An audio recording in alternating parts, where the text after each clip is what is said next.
കോട്ടയം ജില്ലയിൽ ശക്തമായ മഴയെ തുടർന്ന് വിവിധ പ്രദേശങ്ങളിൽ രൂക്ഷമായ വെള്ളപ്പൊക്കവും ഗതാഗത തടസ്സവും അനുഭവപ്പെടുകയാണ്. താഴ്ന്ന പ്രദേശങ്ങളെല്ലാം വെള്ളത്തിനടിയിലായതോടെ പ്രധാന പാതകളിലൂടെയുള്ള ഗതാഗതം ഭാഗികമായോ പൂർണ്ണമായോ തടസ്സപ്പെട്ടിരിക്കുകയാണ്.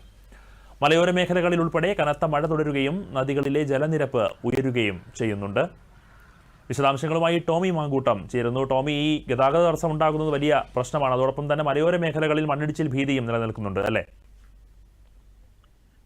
അനന്തു, കോട്ടയം ജില്ലയുടെ കിഴക്കൻ മലയോര മേഖലയിൽ കഴിഞ്ഞ 3 ദിവസമായി പെയ്യുന്ന കനത്ത മഴയിലും മണ്ണിടിച്ചിലിലും ജില്ലയാകെ ദുരിതത്തിലാണ്.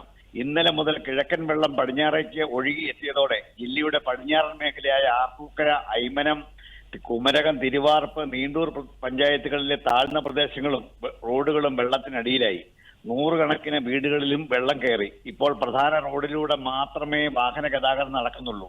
ഇന്നലെ രാത്രി മുതൽ കിഴക്കൻ മലയോര മേഖലയായ പൂഞ്ഞാർ, തീക്കോയി, മൂന്നലവ്, തലനാട്, മേലുകാവ്, ഈരാറ്റുപേട്ട എന്നിവിടങ്ങളിൽ അതിശക്തമായ മഴയായതിനാൽ വീണ്ടും പാലാ ഈരാറ്റുപേട്ട റോഡിൽ വെള്ളക്കെട്ട് രൂപപ്പെട്ടിരിക്കുകയാണ്. പാലാ നഗരത്തിൽ കൊട്ടാരമറ്റം, മൂന്നാനി എന്നിവിടങ്ങളിൽ വെള്ളം കയറി ഗതാഗതം തടസ്സപ്പെട്ടു. മഴ ഇപ്പോഴും തുടരുന്നതിനാൽ കൂടുതൽ വെള്ളം കയറാനാണ് സാധ്യത.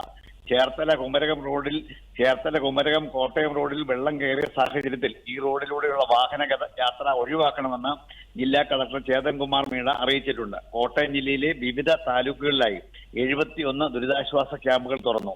611 കുടുംബങ്ങളിൽ നിന്നായി 1678 പേരാണ് ഇപ്പോൾ ക്യാമ്പിലുള്ളത്. അനന്തു, ശരി.